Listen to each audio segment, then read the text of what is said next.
The wine bottle sat on my kitchen counter like a piece of evidence I wasn't ready to examine. Chateau Margaux, 2015. I knew wine well enough from my years practicing law, from client dinners and partnership celebrations that felt like lifetimes ago. This bottle ran about $1,400 retail, maybe $2,000 if you didn't know where to shop. Christopher had sent it for Mother's Day, with a card tucked inside the wooden presentation box. The card read simply, "Thinking of you, Mum." I held that card between my fingers for a long time, studying the handwriting.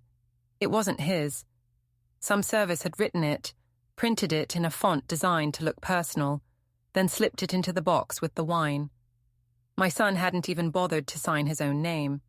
Just a generic message that could have been meant for anyone's mother, any stranger receiving an obligatory gift. I set the card down and poured myself a scotch instead. The cheap stuff, the kind that burns going down and reminds you you're still alive, still capable of feeling something, even if it's just the fire in your throat. The Margaux stayed on the counter, untouched, while I stood at my kitchen window and looked out at the backyard where Christopher used to play when he was small. That was 20 years ago now. 20 years since he'd been my little boy, before the divorce, before Rebecca, before everything turned to ash. My phone buzzed, a voicemail notification. I hadn't even heard it ring. I played the message on speaker. "Mum, it's Christopher. Just wanted to make sure you got the wine. Rebecca helped me pick it out. She knows you appreciate quality, and she thought this vintage would be perfect for you. Anyway, I hope you enjoy it. Maybe we can get together soon, and you can tell me what you think. Talk to you later." Rebecca.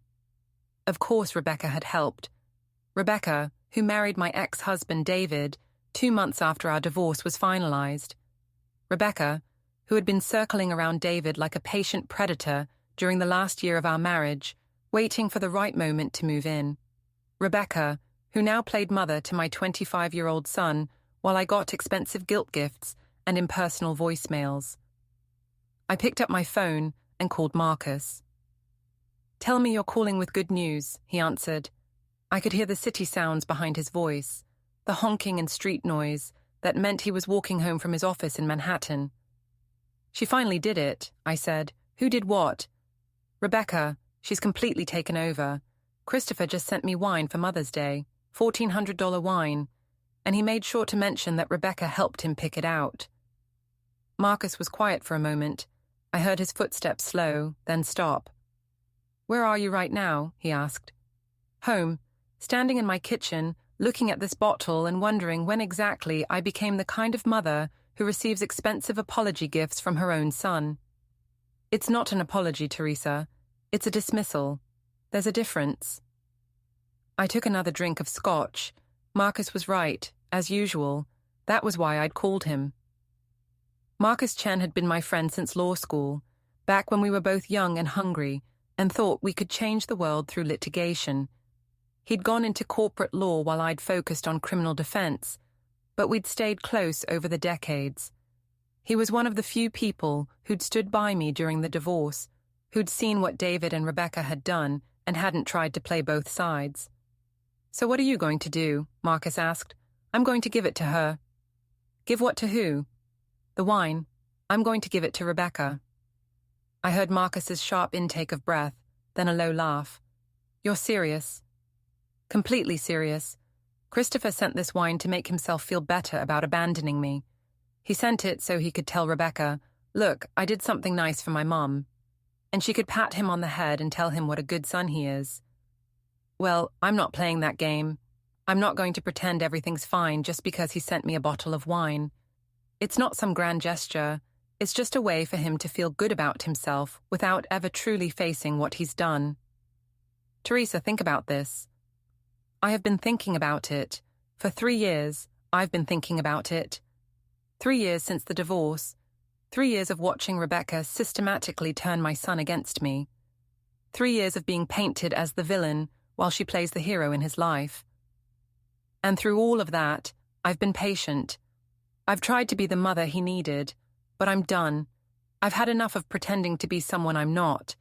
I've been forced to watch this happen, and now I'm done thinking about it. There's no more figuring out the right thing to do. This is it." Marcus fell silent for a moment, taking it all in. When he spoke again, his tone had changed. The friendly, casual warmth was gone, replaced by something sharper, something more precise. It was a tone that told me he wasn't just a concerned friend anymore. This was the voice of a strategist, the kind he used in the courtroom when he was preparing for the final blow. "If you're going to do this, do it right," he said. "Don't let your anger get in the way. Don't storm in there, making a scene, giving in to the rage. Be gracious, Teresa. Be the bigger person. That's how you make it sting. That's how you make it hurt the most. I know. And Teresa, this is just the beginning. If you're really ready to stop playing defense and start taking control of this situation, we need to talk. Really talk. I'm ready. Good. Come to my office tomorrow, 2:00, and bring that wine with you. I want to see it." She hung up before I had the chance to say anything. I stood there, the phone still in my hand, my eyes fixed on the bottle of Margaux sitting on the kitchen counter. The light above caught its sleek surface, making it gleam like some kind of prize, polished and prestigious. It was everything Rebecca was: expensive, impressive, and, in the end, utterly hollow. She collected things: fine wines, designer clothes, art, men.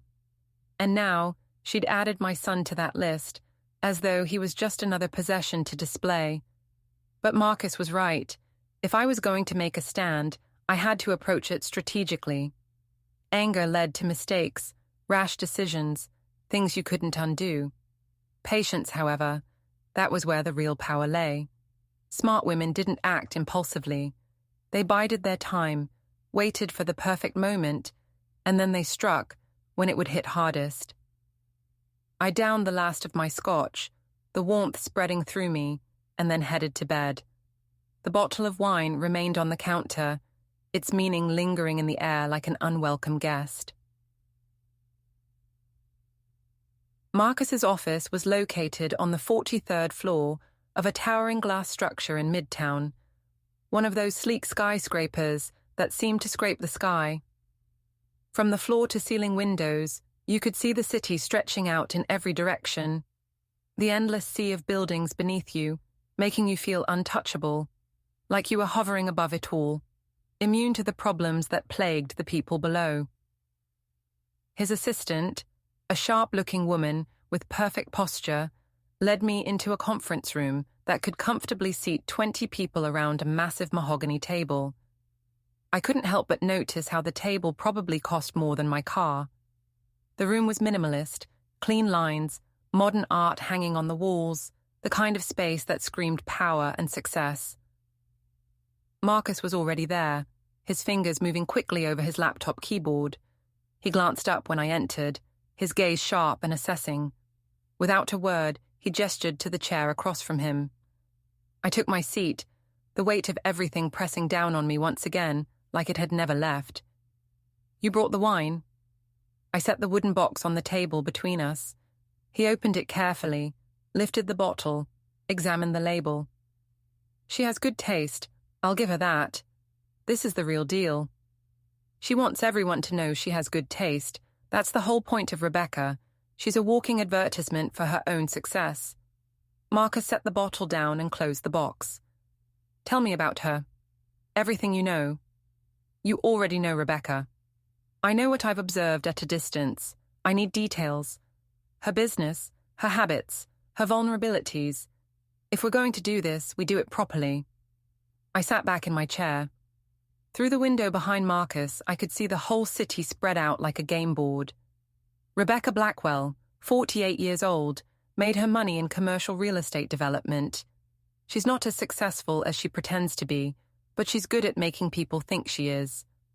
Drives a Mercedes she leases, wears jewelry she buys on credit, lives in a house that's mortgaged to the hilt. Everything is about appearance with her. What about her business? She runs a small development firm, Blackwell Properties. They mostly do mid-sized commercial projects, office buildings, retail spaces, That kind of thing. She's always talking about her big deals, but from what I understand, she's barely staying afloat. The real estate market has been tough the last few years. Marcus opened his laptop and started typing. How did she meet David? At a charity gala, some fundraiser for the art museum. I was supposed to go with him, but I had a trial that ran long. He went alone and met Rebecca. She was on the board of the museum, playing the cultured philanthropist. They hit it off immediately. And Christopher? That question hurt more than I wanted to admit. I took a moment before answering. Christopher was 22 when David and I divorced. He was living in the city, working at a marketing firm. At first, he tried to stay neutral. He'd have dinner with me once a month. We'd talk on the phone every week. But Rebecca started working on him. Little comments, little suggestions. Your mother works too much. Your mother doesn't understand you. Your mother never made your father happy. And David backed her up. Within a year, Christopher was calling me less. Within 2 years, I only heard from him on holidays. Now I get voicemails and expensive wine. Marcus stopped typing and looked at me directly. You understand that what I'm about to suggest isn't legal advice. I'm not representing you. This is just two old friends having a conversation. I understand. Rebecca Blackwell is vulnerable. She's overextended, over-leveraged, and overconfident. Women like her always are. They build their lives on credit and reputation, and when either one cracks, everything falls apart. You want revenge, real revenge. You don't confront her. You don't fight her. You just start pulling on threads and watch her unravel. How? Marcus smiled. It wasn't a nice smile. I have a friend who works in commercial lending, another friend who sits on the zoning board, a third friend who writes for the real estate section of the Times. Rebecca Blackwell's world is smaller than she thinks, and the people who control it are more connected than she realizes. You're talking about sabotaging her business. I'm talking about letting her sabotage her own business. All we do is create some obstacles. A loan that gets reviewed more carefully than usual. A zoning variance that takes longer to approve. A negative story about commercial real estate trends that mentions her project specifically. Nothing illegal, nothing actionable. Just friction, pressure, the kind of thing that makes an overextended developer start to sweat. I thought about it. The old Teresa, the one who'd believed in fairness and justice and playing by the rules, would have walked away, but that Teresa had lost everything while playing by the rules. That Teresa had watched her husband leave and her son drift away and hadn't fought back because she thought being the bigger person meant taking the high road. When do we start? I asked. We already have. I made some calls this morning. By next week, Rebecca is going to start noticing that things aren't going as smoothly as they used to. Nothing dramatic. Just small complications that start to add up. And the wine? Give it to her exactly the way you planned. Be gracious, be warm, let her think she's won. Women like Rebecca are most vulnerable when they're feeling confident. I picked up the wooden box. The weight of it felt different now. Not a burden, but a weapon. There's one more thing, Marcus said as I stood to leave. Don't tell anyone about this. Not Sarah, not any of your other friends. The fewer people who know what we're doing, the better. What about when Christopher finds out? He won't, not for a long time. And by then, it won't matter. I left his office and rode the elevator down 43 floors, feeling lighter than I had in years. For the first time since the divorce, I wasn't just reacting to what other people did to me. I was taking action. I was taking control. That evening, I called Rebecca. Teresa, she answered. Her voice had that false warmth that successful people use with everyone.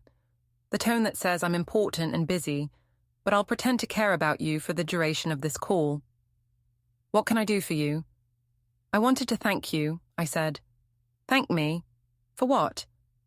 For helping Christopher pick out that wine. It's such a beautiful bottle. Honestly, it's too beautiful for me to drink alone. I thought we might enjoy it together. You, me, and David if he's free. A little Mother's Day celebration for the both of us. There was a pause on the other end. I could almost hear her mentally recalculating, trying to figure out my angle, my intention behind this sudden offer. "That's very generous of you, Teresa," she finally said, her voice cautious but intrigued. "We're family now, aren't we? And family should act like it. So why don't you come over to my place Saturday evening? Let's say around 7. I'll check with David, but that sounds good. I'll bring some cheese to go with the wine." "Perfect. Looking forward to it. See you Saturday." I ended the call before she could say anything more. The trap was set. Saturday evening arrived with the kind of perfect weather that made you believe in fresh starts and new beginnings. The sun was setting, golden and warm, and my backyard looked almost beautiful in the fading light. I'd set up a table on the patio, put out wine glasses and plates, arranged everything like I was hosting a dinner party instead of executing the first move in a long game of revenge. Rebecca arrived exactly at 7, carrying a wooden board with expensive cheeses and a bottle of champagne. "Teresa," she said, extending her hand, "thanks for having me." I shook her hand and smiled. "Thanks for coming. Where's David?" "He wasn't feeling well. Headache, but he sends his regards." Of course he did. David had been avoiding me ever since the divorce, only reaching out through lawyers and cold, impersonal text messages about Christopher. The idea of having him here would have made things uncomfortable for everyone, so this was better, just Rebecca and me, the way things had settled. "Well, let's make the most of it," I said, gesturing toward the patio. "It's a beautiful evening." We sat down, and I uncorked the bottle of Margaux, letting it breathe for a moment while Rebecca set about arranging her cheeses. She had brought a soft brie, a rich aged Gouda, and a pungent blue-veined cheese with a French name I couldn't even begin to pronounce. Everything Rebecca did was calculated, designed to impress, to make a statement. "So," Rebecca said, settling into her chair with the easy confidence of someone who believed she belonged, "this is nice. We should do this more often." "We should," I agreed, pouring the wine. "It's been too long since we've had a chance to talk, just the two of us. Christopher will be happy to hear that we're getting along. He worries about you, you know." The comment was a jab, meant to provoke, and it hit its mark. But I kept my expression neutral, my tone light, just as I'd planned. "He's a good son," I said. "You've been a good influence on him." Rebecca took a slow sip of wine, savoring it as she nodded in appreciation. "This really is exceptional. Christopher certainly has excellent taste." "He learned from the best," I replied, raising my glass to her, my voice steady, a faint smile on my lips. She smiled, pleased with herself. We sat there drinking $1,400 wine and eating expensive cheese while the sun finished setting and the light turned from gold to purple to dark. Rebecca talked about her business, her latest projects, her plans for expansion. She talked about David and how happy they were. She talked about Christopher and his career and his future, discussing my son like he was her own creation. I listened and nodded and played the role of the gracious host, the defeated ex-wife who'd finally accepted her place in the new family structure. And all the while, I thought about what Marcus was doing behind the scenes, the calls he was making, the pressure he was applying, the small obstacles he was placing in Rebecca's path. "You know what I appreciate about you, Teresa?" Rebecca said, halfway through her third glass of wine. She was getting comfortable now, letting her guard down. "You've handled all of this with real class. The divorce, David and me, Christopher. A lot of women would have made it ugly. But you took the high road."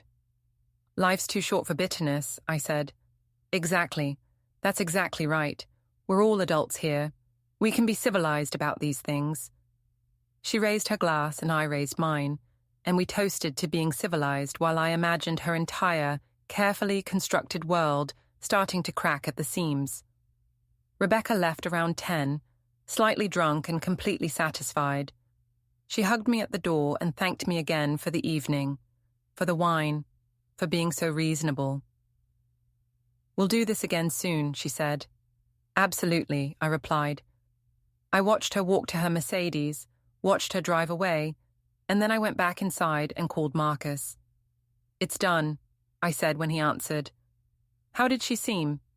"Confident, comfortable, completely oblivious." "Perfect. The hammer drops Monday morning. She's got a loan review meeting at 9. They're going to ask some uncomfortable questions about her debt-to-income ratio and the actual value of her current properties." "Will they deny the loan?" "Not outright. That would be too obvious. But they'll delay it, ask for more documentation, more guarantees, make her sweat a little. And while she's dealing with that, the zoning board is going to table her variance application for the Spring Street project. Nothing personal, just a scheduling conflict. Maybe it'll get resolved in a few weeks, maybe a few months. These things are so unpredictable." I could hear the satisfaction in his voice. Marcus had always been good at this kind of strategic thinking. It was what made him such an effective lawyer. "How long before she realizes something's wrong?" I asked. "Hard to say. Could be weeks, could be months. Women like Rebecca are good at denial. They'll blame bad luck, bad timing, other people's incompetence. They don't see patterns until the patterns have already destroyed them." "And Christopher? What about him? When does he find out what we're doing?" Marcus was quiet for a moment. "Teresa, Christopher's not going to find out because we're not doing anything findable. We're not breaking laws or leaving evidence. We're just friends helping friends, making business decisions, following standard procedures. If Rebecca's empire starts to crumble, that's because it was built on sand to begin with. But he'll blame me eventually. Probably. Does that bother you?" I thought about it. Did it bother me that my son would think I was responsible for Rebecca's downfall? That he'd see me as vindictive and cruel, and everything Rebecca had been telling him I was? "No," I said. "It doesn't bother me." Because Christopher had already made his choice. He'd already decided I was the villain in his story. At least this way, I'd earn the role. 3 weeks later, I was sitting in my home office when my phone rang. Christopher's name appeared on the screen. I let it ring 4 times before answering, not wanting to seem too eager. "Hi, sweetheart," I said. "Mum." His voice was tight, controlled. "We need to talk." "Of course. What's going on?" "Why did you give that wine to Rebecca?" I leaned back in my chair, keeping my voice casual. "I told you when you called to thank me for it. It was too nice to drink alone, and I thought it would be a good way for Rebecca and me to bond. Wasn't that the point? For us all to get along? That wine was supposed to be for you. It was a Mother's Day gift from me. And I appreciated it. But Rebecca's your mother figure now too, isn't she? You said so yourself. She helped you pick it out. It seemed only right to share it with her." Silence on the other end. I could picture Christopher in his apartment in Brooklyn, pacing back and forth, trying to figure out what game I was playing. "Rebecca told me about your dinner," he said finally. "She said you were very gracious." "I was. We had a lovely evening." "Then why do I feel like something's wrong here?" "Nothing's wrong, Christopher.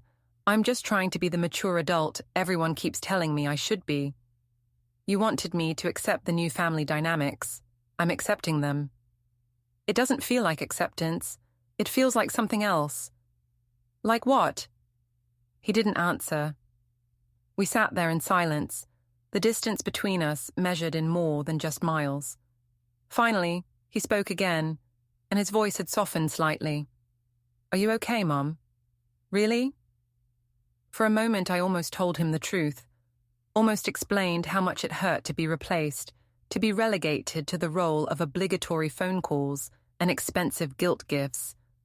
Almost asked him when exactly I'd stopped being enough for him.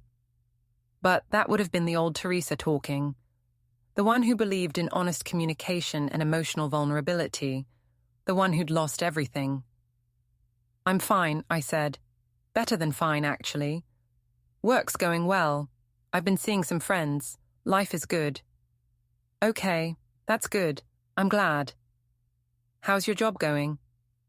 We talked for another 10 minutes about safe topics. His work, his apartment, a vacation he was planning. He didn't mention Rebecca's business troubles, which meant either she hadn't told him yet, or they hadn't gotten serious enough to worry about. I kept my tone light and motherly, asking the right questions and making the appropriate noises of support and interest. When we hung up, I felt hollow. This was what my relationship with my son had become. Careful conversations about nothing important, both of us performing our roles in a play neither of us enjoyed. I called Marcus. "Christopher just called," I said. "He's suspicious." "About what?" "The wine. He knows something's off." "Did he accuse you of anything?" "No, but he knows I'm playing some kind of game." "Good. Let him wonder. Uncertainty is worse than knowledge. He'll drive himself crazy trying to figure out what you're up to, and the whole time, Rebecca's business will keep deteriorating." "How bad is it for her?" "The loan situation has been resolved, but it didn't go as she hoped. They approved it, yes, but they tacked on a much higher interest rate than she anticipated. Meanwhile, the Spring Street project is still stuck, waiting on zoning approval, and I just got a tip from my contact at the Times. They're running an exposé next week about struggling commercial developers, and Rebecca's firm is going to be featured by name. Is this going to break her? Not right away, but it's definitely another setback. It's like a heavy stone on a sinking ship. The pressure is mounting. My sources say she's been slipping up, losing her temper in meetings, burning bridges with important people she needs on her side. That's the thing with people like Rebecca. When things are smooth, they're at their best. But when the stress piles up, it all starts to unravel. I want to see her fall apart. You will. Be patient. Patience. I'd been patient for 3 years, watching Rebecca steal my family. I could be patient a little longer. 2 months after our dinner, I ran into Rebecca at a coffee shop downtown. It wasn't planned. I was meeting Sarah, an old friend from my law school days, who now ran a successful consulting firm. Rebecca was sitting alone at a corner table, hunched over her laptop, and she looked terrible. Her usual polish was gone, her blouse was wrinkled, her hair pulled back messily, and she had the kind of tired eyes that come from too many sleepless nights. She saw me and waved me over. "Teresa," she said, standing up to hug me. Her grip was weak, distracted. "Good to see you." "Rebecca, you look busy." "Always. You know how it is. The real estate business never sleeps." She tried to smile, but it came out wrong, more like a grimace. "How have you been?" "Good. Just meeting an old friend for coffee." "You?" Fine. Busy, like I said. Lot of projects in the air right now." But she didn't look fine. She looked like a woman who was drowning and trying to pretend she was swimming. "Well, don't let me keep you," I said. "Good seeing you." "Yeah, you too." I walked away and joined Sarah at a table on the other side of the cafe. Sarah had seen the interaction and raised her eyebrows. "Was that Rebecca Blackwell?" she asked. "It was." "She looks rough." "She's having some business troubles, I hear." Sarah sipped her coffee and studied me carefully. We'd known each other for almost 30 years. She could read me better than most people.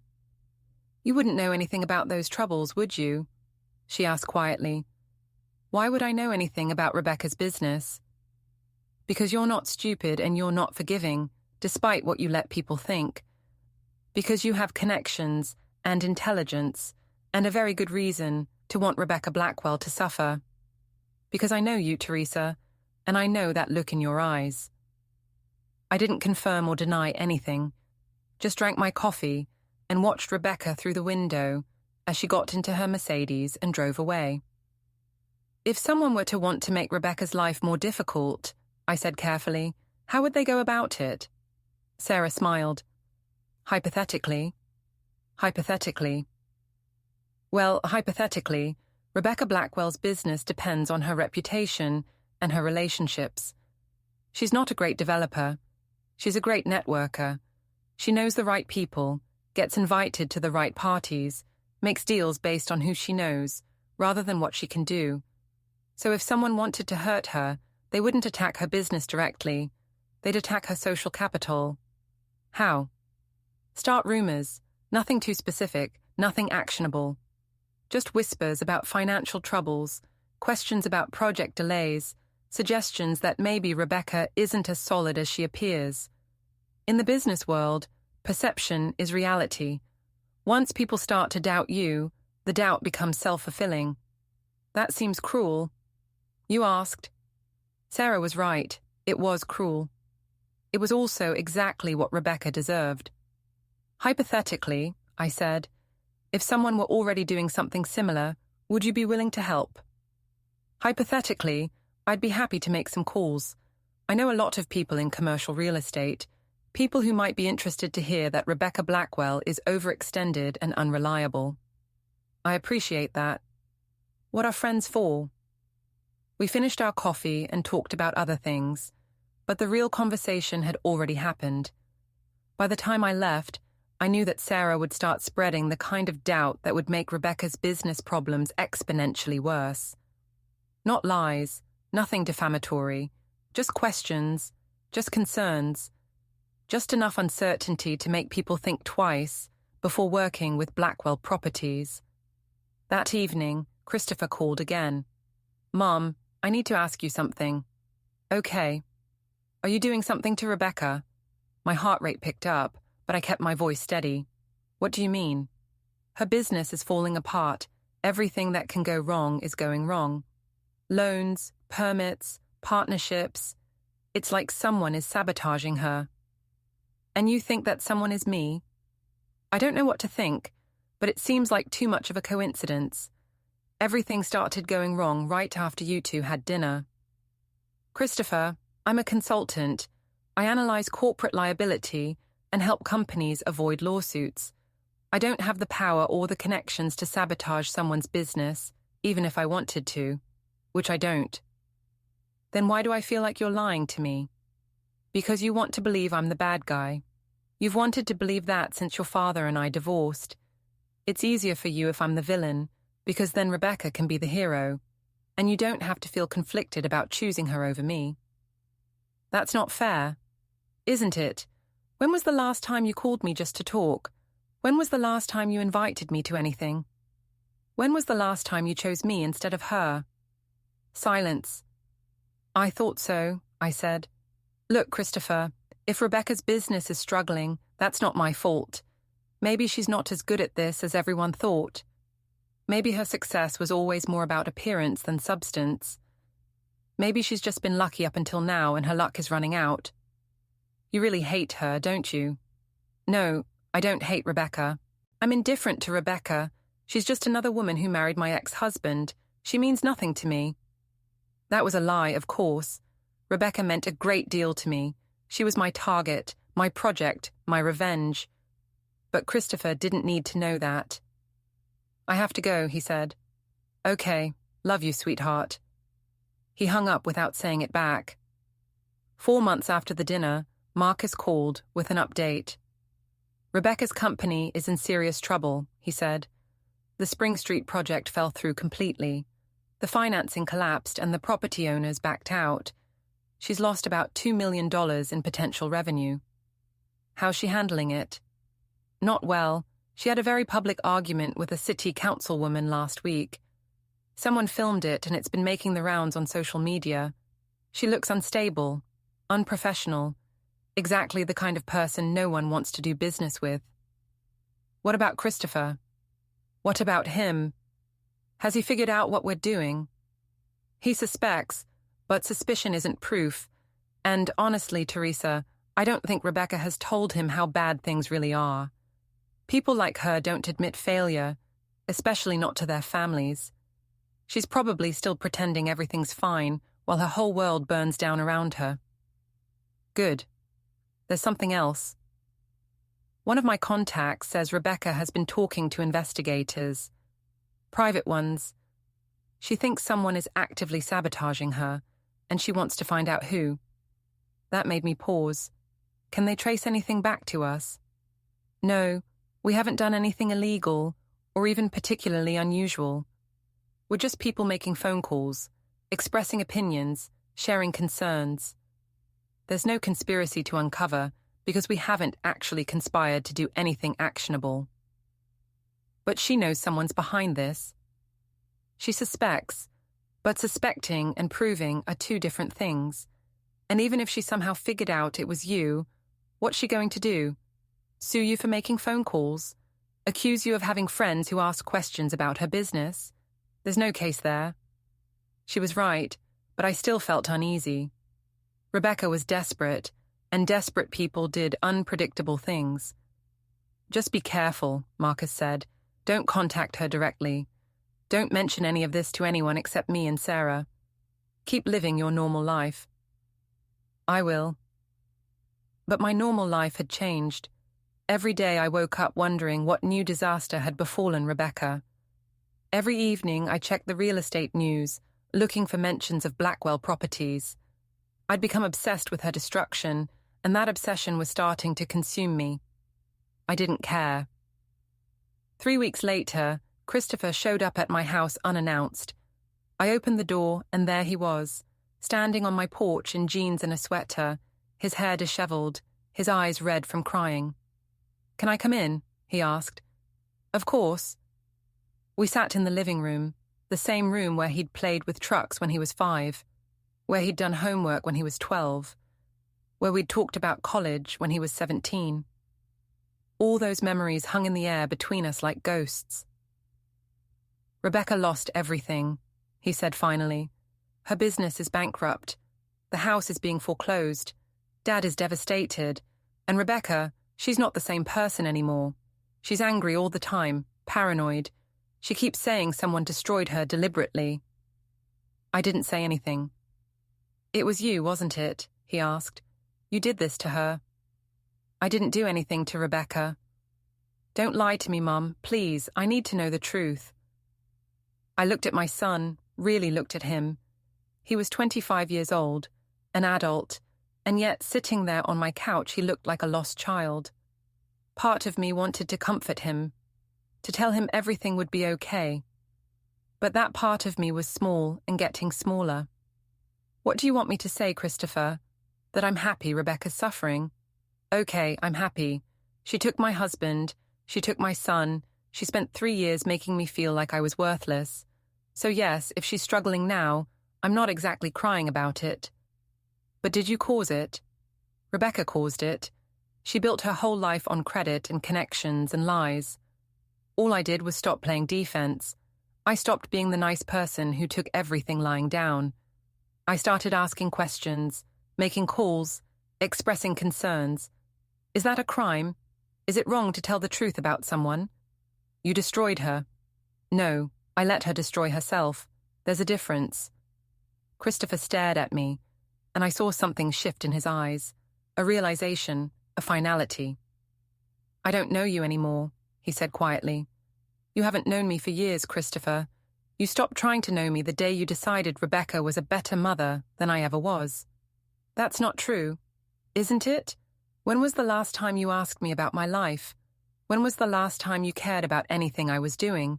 You called me twice a year, sent me expensive gifts to assuage your guilt, and pretended we had a relationship. But we didn't. We had an obligation. You were obligated to acknowledge my existence, and I was obligated to accept whatever scraps of attention you threw my way. Well, I'm done with obligations." "So this is it? This is what you wanted? To push me away completely?" "I didn't push you away, Christopher. You left. You chose Rebecca and David and your new perfect family. I just stopped chasing after you." He stood up, tears running down his face. "You're not the woman I thought you were." "Good. Maybe now you can see me clearly, instead of through whatever filter Rebecca and your father created." Christopher walked to the door, then turned back to look at me one more time. "I feel sorry for you," he said. "You're so consumed by revenge that you can't even see what you've lost." "I lost it a long time ago. This is just me coming to terms with that loss." He walked out without saying another word. I sat alone in my living room long after he left, feeling nothing at all. The woman I used to be would have chased after him, would have apologized, would have done whatever it took to get him to stay. But that woman was no longer here. The person sitting in that room now was someone changed, tougher, colder, more honest with herself. I called Marcus. Christopher was here, I said. What did he want? To confirm I destroyed Rebecca. I didn't deny it. How did he take it? Badly. I think we're done. Really done this time. Marcus was quiet for a moment. Are you okay? I'm perfect. For the first time in years, I'm exactly where I want to be. And I meant it. 6 months passed. I didn't hear from Christopher. I didn't hear from David. Rebecca, from what I gathered through Marcus's network, had moved to Arizona to start over. Her bankruptcy had been finalized, her reputation destroyed. She'd become exactly what she'd always feared. Ordinary, unsuccessful, forgotten. I went back to my consulting work. I spent time with friends. I took up running and lost 15 pounds. I dated a man named Jonathan who worked in finance and didn't ask too many questions about my past. Life went on. Then, on a Tuesday evening in November, my phone rang. Christopher's name appeared on the screen. I almost didn't answer. We'd said everything that needed to be said 6 months ago, but curiosity got the better of me. Hello, I said. Mum. His voice sounded different, smaller somehow, uncertain. I need to tell you something. Okay. Jessica's pregnant. I felt something twist in my chest. Not joy, not exactly. More like an echo of what joy used to feel like, back when Christopher's news mattered to me. Congratulations, I said. Thank you. A long pause. The baby's due in May. A boy. That's wonderful. Another pause. I could hear him breathing on the other end of the line, working up the courage to say whatever he'd really called to say. Mum, I know things have been terrible between us. I know you're angry, and you have every right to be. But this baby, your grandson, he's innocent in all of this. He didn't do anything wrong. And I was hoping, maybe, you could find it in yourself to be part of his life, even if you don't want to be part of mine. I looked out my window at the dark street, at the houses with their lit windows, at all those families having their dinners and living their lives. Simple lives, uncomplicated by revenge and betrayal and all the things that had consumed me for the past year. Christopher, I said slowly, I appreciate you calling. I really do. And I hope Jessica has a healthy pregnancy and you have a beautiful son. But I can't be what you're asking me to be. I can't be the grandmother who shows up for birthdays and holidays and pretends everything is fine. I can't be part of your life in this careful, limited way where I'm useful but not important. I did that for 3 years and it destroyed me. So you're saying no. I'm saying I made my choice. You made yours a long time ago. You chose Rebecca over me. You chose your father's version of events over the truth. You chose to believe I was the villain in this story, and you were right. I became exactly what you thought I was, but I'm not going to pretend to be something else just because you're having a baby. That's really cruel, Mom. Is it, or is it honest? Because I've tried being kind, Christopher. I tried being understanding and patient, and all the things a good mother is supposed to be. And where did it get me? I got replaced, so now I'm trying something different. I'm trying being honest. This isn't honesty. This is bitterness. Maybe, but it's my bitterness, and I've earned it. I heard him crying softly on the other end. Part of me, a very small part, wanted to take it all back, wanted to tell him I'd be there, I'd be whatever he needed me to be. But that part of me had been shrinking for months, getting smaller every day, until it was barely a whisper. I thought you were different than this, Christopher said through his tears. I thought you were better than the kind of woman who abandons her family. You abandoned me first. I'm just making it official. So that's it? You're just done? With me, with your grandson, with everything? Yes. The word hung in the air between us, final and absolute. I heard Christopher take a shaky breath. I won't call again, he said. I know. And when my son asks about you, I'll tell him the truth. I'll tell him you chose revenge over family. That's fair, and I'll live with that. But Christopher, before you go, I want you to understand something. You called me cruel for rejecting your son, but you never called Rebecca cruel for taking you away from me. You never called yourself cruel for abandoning me when I needed you most. You only care about cruelty when it affects you. That's been your problem all along. You've never been able to see past your own perspective. And you have. No, but at least I'm honest about it. I know what I am. I know what I've done. I don't pretend to be something better. Silence. Goodbye, Mum. Goodbye, Christopher. The call ended. I set my phone down on the table and sat there in the quiet of my house. No music, no television, just silence. I waited for the guilt to come, for the regret, for all the emotions a mother should feel when she cuts off her son, an unborn grandchild. But they didn't come. Instead, I felt something else. Peace. Clarity. The sense that I'd finally stopped pretending, stopped playing a role, stopped being what everyone else needed me to be. I picked up my phone and called Marcus. "It's done," I said when he answered. "Christopher called. He's going to be a father. Wanted me to be part of the baby's life. I said no." Marcus didn't respond right away. I could hear him thinking, choosing his words carefully. "How do you feel?" he asked finally. "Like I'm free." "Good. That's good, Teresa." "Is it? I just rejected my own grandson before he's even born. Most people would say that makes me a monster." Most people haven't lived your life. Most people don't understand what it's like to be systematically erased from your own family, while everyone tells you to smile and be grateful for the scraps you're given. You did what you had to do. Did I? Yes. You took your power back. You stopped letting Christopher and Rebecca and David define who you were and what you deserved. That's not being a monster. That's being human. I thought about that, about power and humanity, and the space between being a victim and being a villain. "Thank you," I said, "for everything, for helping me, for understanding." That's what friends are for. We talked for a few more minutes, but there wasn't much else to say. The campaign against Rebecca was over. She was destroyed, gone, irrelevant. Christopher had made his final appeal, and I'd made my final rejection. There were no more moves to make, no more strategies to deploy. It was finished. I hung up with Marcus and sat in my house, in the silence, and felt the weight of what I'd done settle over me. Not guilt, exactly. More like finality. The sense that I'd crossed a line I could never uncross, burned a bridge I could never rebuild. And I was okay with that. The weeks after Christopher's call were strange. I kept expecting to feel something more, some delayed wave of regret or sorrow. But it never came.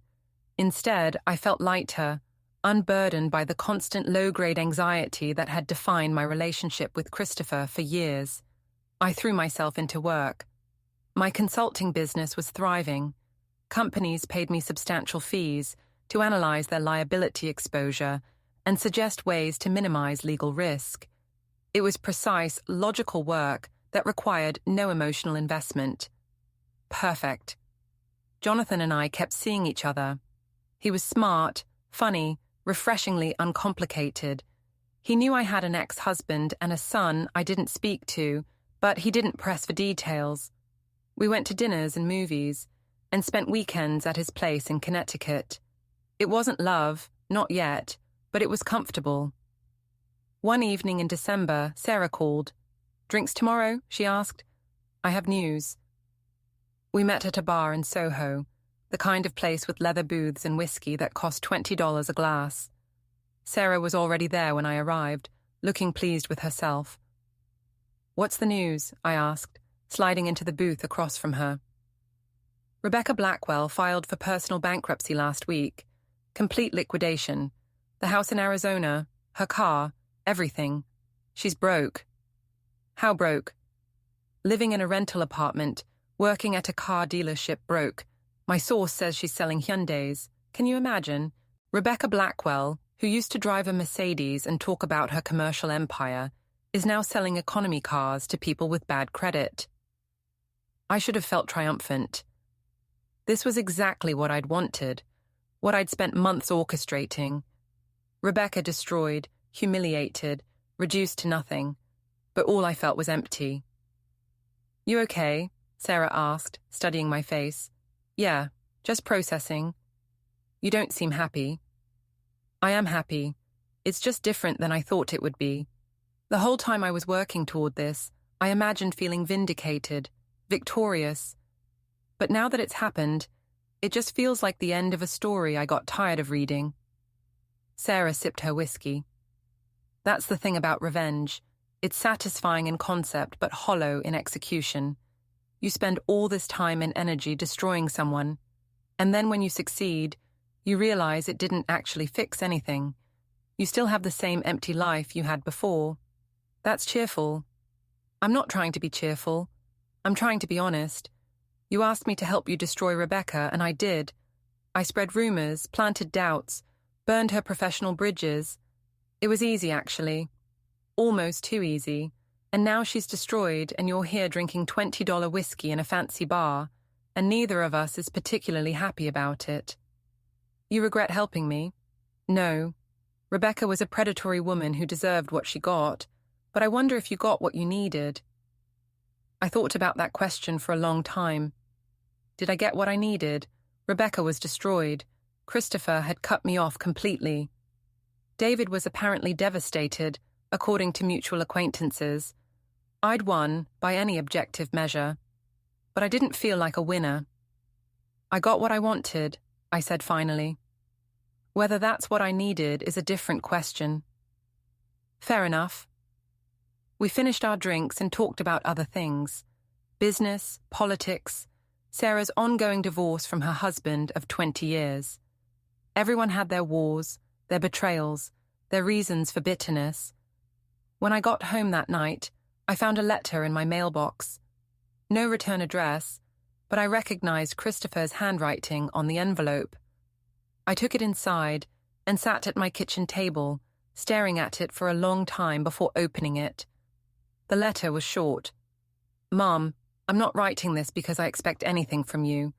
You made your position clear, but I wanted you to know some things before we lose contact permanently. Rebecca and Dad are getting divorced. He finally saw her for what she really was. A manipulative woman who used him and used me to get what she wanted. He's devastated but also relieved. He asked me to tell you that he's sorry for how everything happened. He knows now that you weren't the villain he made you out to be. I'm sorry too. I was young and angry, and I chose the wrong side. I let Rebecca poison me against you because it was easier than dealing with the messy reality that both of you were flawed people trying your best. You were right when you said I abandoned you. I did, and I'm sorry. I'm not asking you to forgive me. I'm not asking you to be part of my life. I just wanted you to know that I understand now. I understand what you went through, what you lost, what you felt, and I understand why you can't forgive me. I hope you find happiness, Mum. I really do, even if it's not with me. Christopher. I read the letter 3 times, looking for some trick, some manipulation, but it seemed genuine. Christopher had finally understood. Too late, of course, but he'd understood. I should have felt vindicated. This was what I'd wanted, wasn't it? For Christopher to realize he'd been wrong, to apologize, to acknowledge that I wasn't the monster they'd made me out to be. But reading his words, all I felt was tired. I put the letter in a drawer and didn't respond. What would be the point? Some bridges, once burned, stay burned. Some relationships, once destroyed, stay destroyed. I'd made my choice. I'd chosen revenge over forgiveness, pride over reconciliation, victory over family, and I had to live with that choice. Spring came early that year. By March, the trees were blooming, and the city felt alive with possibility. Jonathan and I had gotten more serious. We talked about me moving into his place in Connecticut, about building something real together. It felt good to look forward instead of backward. Then, on a Saturday morning in April, my doorbell rang. I wasn't expecting anyone. Jonathan was playing golf, Marcus was in Boston for a conference, Sarah was visiting her daughter in California. I almost didn't answer, but curiosity won out. David stood on my porch. He looked older than I remembered. His hair had more grey, his face more lines. But he still had that posture, that way of holding himself like he was always in control. "Hello, Teresa," he said. "David, can I come in?" I hesitated. We hadn't spoken in 3 years, hadn't been in the same room since the divorce was finalized. Seeing him here, on my porch, felt surreal. "Why are you here?" I asked. "To talk. Please, just 10 minutes. Against my better judgment, I stepped aside and let him in. We sat in the living room, the same room where Christopher had cried 6 months earlier, the same room where our family used to watch movies together on Friday nights a lifetime ago. "I read Christopher's letter to you," David said. "He showed it to me before he sent it. And I want to add my apology to his. I was wrong, Teresa. About everything. About Rebecca, about the divorce, about turning Christopher against you. I was selfish and weak, and I destroyed our family because I was having a midlife crisis and looking for validation. I didn't say anything, just waited. Rebecca was a mistake," David continued. "A massive, catastrophic mistake. She wasn't who I thought she was. She was charming and attentive at first, but once we were married, she changed. She was controlling, manipulative. She turned me against you, turned Christopher against you, isolated us from our old friends. And when her business started failing, she became someone I didn't recognize. Angry, paranoid, almost abusive. I'm sorry you went through that," I said, and meant it. Whatever else David had done, he didn't deserve to be with an abusive woman. "The thing is," David said, looking at me directly, "I don't think her business just failed. I think someone made it fail. I think you made it fail." There it was, the real reason for his visit. "Why would you think that?" I asked carefully. "Because I know you, Teresa. I was married to you for 23 years. I know how smart you are, how strategic. I know that when you're hurt, you don't lash out, you calculate, and I know you had every reason to want Rebecca destroyed." "If I did destroy Rebecca's business, would that make you angry?" David considered the question. "No. Actually, it would make me respect you. The Teresa I divorced was passive, defeated. She let life happen to her instead of taking control. If you really did what I think you did, then you became someone stronger, someone who fights back. And Christopher? Would he respect me for it? Christopher is conflicted.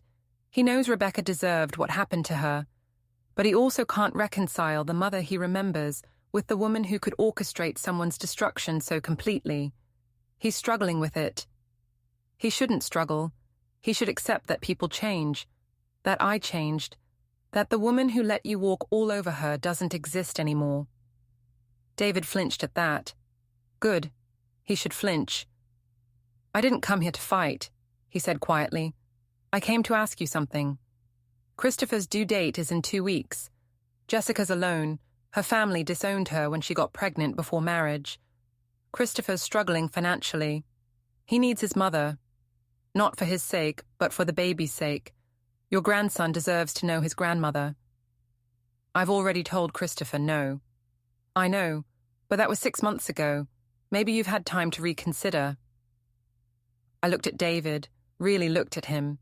He was trying, I could see that, trying to fix what he'd broken, trying to rebuild bridges he'd burned, but some things couldn't be fixed. "When you left me," I said, "you told me I was cold, that I was too focused on my career, too ambitious. You said you needed someone warmer, someone who made you feel like a man. Do you remember that?" "Yes. You were right. I was cold, career-focused. I was the kind of woman who worked late every night, brought cases home, and sometimes forgot anniversaries. And you grew tired of that, so you left me for Rebecca. Someone warm, someone nurturing, someone ultimately toxic. And now, after everything, You want me to go back to being that same warm, understanding woman. You want me to step up for Christopher, to be the grandmother, to be the caring presence in his life. But I'm not that woman anymore. She's gone now, the one you knew. What remains is someone changed, someone harder. Teresa, I'm not finished. You and Christopher spent 3 years making me feel worthless. You painted me as the bad mother, the bad wife, the bad woman. And maybe I was. Maybe I deserved some of it. But I didn't deserve all of it. And I sure as hell don't deserve to be called back now that Rebecca's gone and you need someone reliable again. I'm not your backup plan. I'm not your safety net. David's eyes filled with tears. So that's your answer? No? That's my answer. He stood up, wiping his eyes. I hope you know what you're giving up. I do, but I also know what I'm gaining. Self-respect, dignity, freedom from people who only want me around when it's convenient for them. You're making a mistake. Maybe. But it's my mistake to make. David walked to the door, then paused. For what it's worth, I loved you once. The cold, ambitious you. I was too stupid to appreciate what I had. Yes, you were. He left without another word. I sat in my living room for a long time after he was gone, feeling the weight of what I'd just done. I'd rejected my ex-husband's plea. I'd refused to be the bigger person. I'd chosen my pride over a second chance at family, and I felt fine about it. I called Jonathan. Want to get dinner tonight? Sure, he said. Everything okay? Everything's perfect. And it was. 3 weeks later, I received an email from Christopher. No text, just a photo attachment. I almost deleted it without looking, but curiosity got the better of me. The photo showed a baby, Christopher's son, my grandson. He had Christopher's chin, what looked like my eyes, and a full head of dark hair. He was beautiful. The email subject line read, Ethan David, born May 3rd, 7 Lbs 8 Oz. I looked at that photo for a long time. This tiny person who shared my genes, who would grow up not knowing me, who would eventually ask about his grandmother and be told some version of the story. Would Christopher tell him the truth? That I'd chosen revenge over family? Or would he create some softer narrative, some easier explanation? It didn't matter. Ethan would make his own judgment eventually. I closed the email without responding. That evening, Jonathan came over and I showed him the photo. That's your grandson? He asked. Yes. He's beautiful. He is. Are you going to reach out to Christopher? No. Jonathan studied my face, trying to read my emotions. Do you want to talk about it? There's nothing to talk about. I made my decision. Some people would say it makes me a terrible person. Maybe they're right, but I'm okay with it. I don't think you're a terrible person. Why not? Because terrible people don't question their choices. They don't sit there looking at photos of their grandsons with that expression on their face. Terrible people don't care. And I care? I think you care more than you want to admit. He was right, of course. I did care. But caring didn't change anything. Caring didn't undo the past 3 years. Caring didn't make Christopher's betrayal hurt less, or Rebecca's theft of my family sting less, or David's abandonment feel less final. Caring just made it harder. I need to move on, I said. I need to stop looking backward and start looking forward. That's what this is about. Not revenge, not cruelty, just moving on. Okay, Jonathan said, and he held my hand while we sat there in the quiet of my house. The next day I called Marcus. It's really over, I said. Christopher had the baby. He sent me a photo. I didn't respond. How do you feel? Relieved, sad, satisfied, angry. All of it at once and none of it enough to make me change my mind. That's normal, you're grieving. Grieving what? The family you thought you'd have, the future you thought you'd live, the woman you thought you'd be. That's all gone now and you're grieving it. But you're also building something new, a different life with different priorities.